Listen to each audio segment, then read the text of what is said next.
Right now, you believe you remember this morning. You don't. What you have is a reconstruction, a story your brain assembled seconds ago, using fragments, assumptions, and gaps it quietly filled in without telling you. The memory felt real the moment it appeared. It always does. Here is the strange part.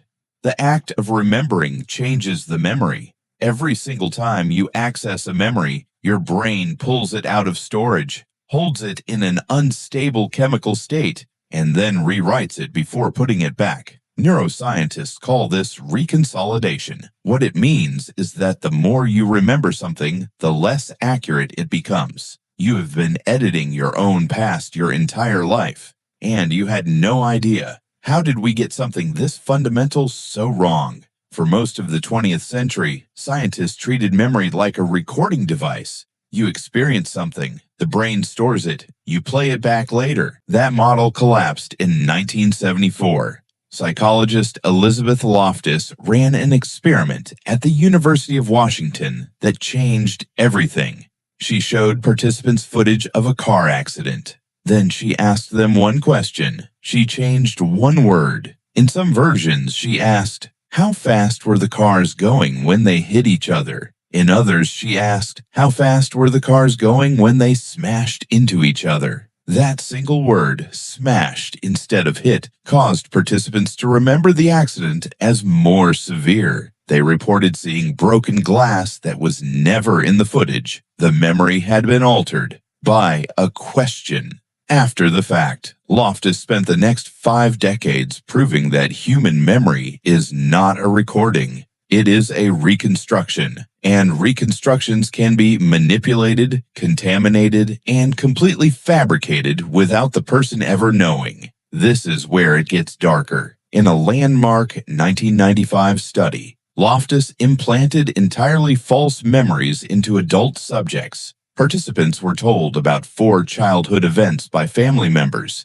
3 of the events were real. 1 was invented. The subject had been lost in a shopping mall as a child, panicked, and been rescued by a kind stranger. That event never happened. 25% of participants not only accepted the false memory, they elaborated on it. They added details. They described the stranger's face. They remembered how scared they felt. Fully formed memories of something that never occurred. Your confidence in a memory tells you nothing about its accuracy.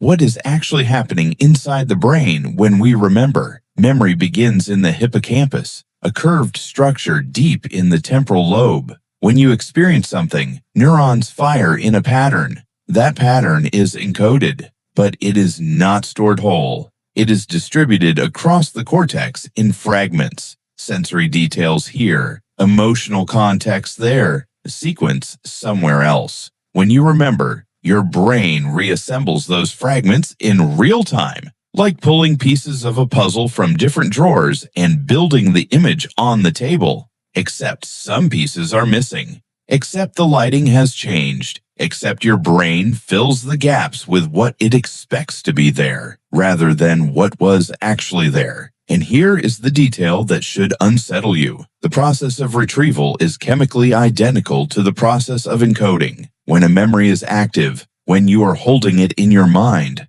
it is in a plastic, malleable state. It can be overwritten. New information can fuse with old experience. Emotion can recolor a neutral event. The memory goes back into storage slightly different than it came out. Every retrieval is a rewrite. So why does evolution give us a system this unreliable? This is the question neuroscientist Daniela Schiller at the Icahn School of Medicine has spent years investigating. Her answer is counterintuitive. Memory is not supposed to be accurate. It is supposed to be useful. A perfect recording of the past would be useless. What evolution needed was a system that extracted meaning, updated for new context, and projected patterns into the future. Accuracy was never the goal. Adaptability was. The same plasticity that allows a memory to be contaminated is the plasticity that allows trauma to be reprocessed. The same reconsolidation mechanism that lets a question distort your memory of a car crash is the mechanism that therapists are now using to treat PTSD. By activating a traumatic memory and introducing new emotional context while it is in its unstable state, they can change what the memory means to the person who holds it. The flaw is the feature, but the implications do not stop at the therapy couch. Eyewitness testimony has been the gold standard of criminal conviction for over a century. It is also wrong with terrifying frequency. The Innocence Project, which uses DNA evidence to exonerate wrongfully convicted prisoners, has found that in over 70% of wrongful convictions later overturned by DNA, the original conviction rested on eyewitness testimony. Confident, detailed, vivid, completely inaccurate.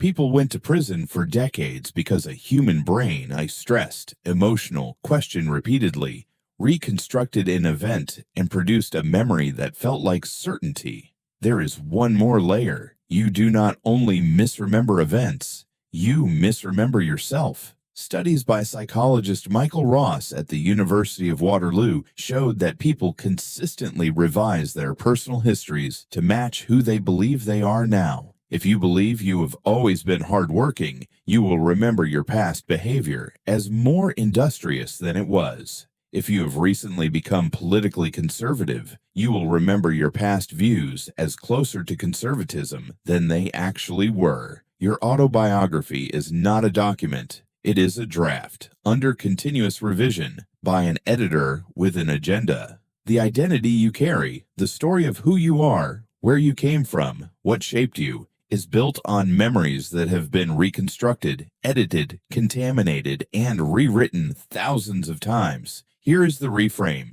You have never met your past self. You have only met the version your present self assembled this morning. And tomorrow, that version will be slightly different again. The person you remember being is a character written by the person you are now. And the person you are now is already being rewritten by the moment you are living. Your brain is not lying to you out of malice. It is lying to you because the truth, the actual, unfiltered, unedited truth of your own experience, is too complex, too fragmented, and too contradictory to hold. So it builds you something livable, a story, coherent, continuous, yours, just not entirely real.